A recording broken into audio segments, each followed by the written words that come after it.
ನಡಿ, ಈಗ ಶುರು ಮಾಡೋಣ. ಕೇಸರಿಯಿಂದ ಮನೋಲ್ಲಾಸ ಮನಸ್ಸು ಮತ್ತೇರಿ ಕುಣಿದಾಡಿದೆ ನೋಡು, ಮನಸ್ಸು ಮತ್ತೇರಿ ಕುಣಿದಾಡಿದೆ ನೋಡು. ಕ್ಷಣ ಕ್ಷಣವೂ ಆಚರಿಸಿ ಕೇಸರಿ ಹಬ್ಬ. ವಿಮಲ್, ಬಾಯಲ್ಲಿ ಹೇಳಿ ಕೇಸರಿ. ರಾಜ್ಯದಲ್ಲಿ ವಿಧಾನ ಪರಿಷತ್ ಚುನಾವಣೆ ಕಸರತ್ತು ಜೋರಾಗ್ಬಿಟ್ಟಿದೆ. ಜೆಡಿಎಸ್ನಲ್ಲೂ ಆಯ್ಕೆಯ ಕಸರತ್ತು ಜೋರಾಗ್ತಾ ಇದೆ. ಒಂದೇ ಒಂದು ಸೀಟಿಗೆ ಎಷ್ಟು ಆಕಾಂಕ್ಷಿಗಳಿದ್ದಾರೆ, ಯಾರ್ಯಾರು ರೇಸ್ನಲ್ಲಿದ್ದಾರೆ ನಾವು ತೋರಿಸ್ತೀವಿ, ನೋಡ್ಕೊಂಡು ಬನ್ನಿ.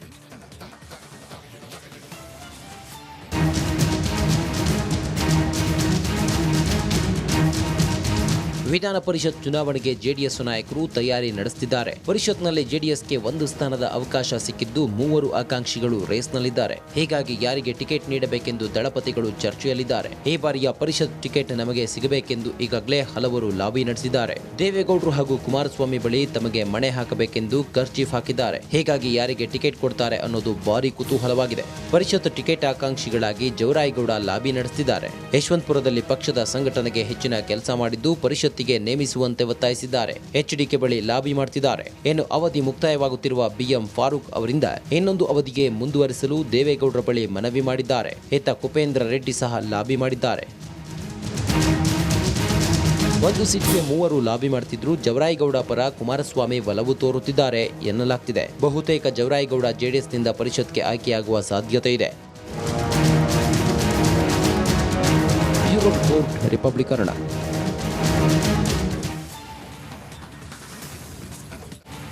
ರಾಜ್ಯ ಬಿಜೆಪಿಗೆ ಮತ್ತೆ ಈಶ್ವರಪ್ಪ ಟೆನ್ಷನ್ ಶುರುವಾಗ್ಬಿಟ್ಟಿದೆ. ಲೋಕಸಭೆಯಲ್ಲಿ ರೆಬಲ್ ಆಗಿದ್ದ ಮಾಜಿ ಡಿಸಿಎಂ ಇದೀಗ ಎಂಎಲ್ಸಿ ಚುನಾವಣೆಯಲ್ಲೂ ಕೂಡ ಕಂಟಕವಾಗ್ಬಿಟ್ಟಿದ್ದಾರೆ. ಬಿಜೆಪಿ ರೆಬಲ್ ಅಭ್ಯರ್ಥಿಗೆ ಸೂಚನೆ ಅಥವಾ ಬೆಂಬಲ ಕೊಟ್ಟಿದ್ದಾರೆ.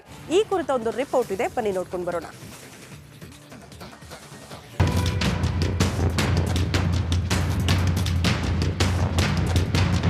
ಕಳೆದ ಲೋಕಸಭಾ ಚುನಾವಣೆ ವೇಳೆ ಬಿಜೆಪಿ ನಾಯಕ K S Eshwarappa Haveri ticket miss ಆಗಿದ್ದಕ್ಕೆ ಯಡಿಯೂರಪ್ಪ ಕುಟುಂಬದ ವಿರುದ್ಧ ಸಿಡಿದೆದ್ದು ಶಿವಮೊಗ್ಗ ಲೋಕಸಭಾ ಕ್ಷೇತ್ರದಲ್ಲಿ ಪಕ್ಷೇತರರಾಗಿ ಸ್ಪರ್ಧೆ ಮಾಡಿದ್ರು. ಇದೀಗ ಅದೇ ರೀತಿ ಪರಿಷತ್ ಚುನಾವಣೆಯಲ್ಲಿ ಬಿಜೆಪಿ ಬಂಡಾಯ ಅಭ್ಯರ್ಥಿಯಾಗಿ ಕಣಕ್ಕಿಳಿದಿರುವ ರಘುಪತಿ ಭಟ್ಗೆ ಬೆಂಬಲ ಸೂಚಿಸಿದ್ದಾರೆ. ರಘುಪತಿ ಭಟ್ ಅವರಿಗೆ ಬೆಂಬಲವನ್ನು ಕೊಡೋದಕ್ಕೆ ರಾಷ್ಟ್ರಭಕ್ತ ಬಳಗ ತೀರ್ಮಾನ ಮಾಡಿದ್ದೇವೆ. ಅನೇಕ ಶಿಕ್ಷಕರ ಕ್ಷೇತ್ರದ ಅಭ್ಯರ್ಥಿಗಳು ಕೂಡ ನಮ್ಮೆಲ್ಲ ಕಾರ್ಯಕರ್ತರಿಗೂ ಸಂಪರ್ಕ ಮಾಡ್ತಾರೆ, ನಮಗೆ ಬೆಂಬಲ ಕೊಡಿ ಅಂತ. ನಾವು ಕೂತು ಚರ್ಚೆ ಮಾಡಿ ರಾಜ್ಯದ ದೇಶದ ಹಿತದೃಷ್ಟಿಯಿಂದ, ಶಿಕ್ಷಕರ ಹಿತದೃಷ್ಟಿಯಿಂದ ಇರ್ಬೋದು, ರಾಜ್ಯದ ಹಿತದೃಷ್ಟಿಯಿಂದ ಇರ್ಬೋದು ಮತ್ತು ರಾಷ್ಟ್ರೀಯ ವಿಚಾರಗಳ ದೃಷ್ಟಿಯಿಂದ ಇರ್ಬೋದು ನೋಡಿ ಚರ್ಚೆ ಮಾಡಿ ಆಮೇಲೆ ಶಿಕ್ಷಕರ ಕ್ಷೇತ್ರದಲ್ಲೂ ಕೂಡ ಯಾರಿಗೆ ಬೆಂಬಲ ಕೊಡಬೇಕು ತೀರ್ಮಾನ ಆಮೇಲೆ ನಾವು ತಗೊಳ್ಳೋಣ.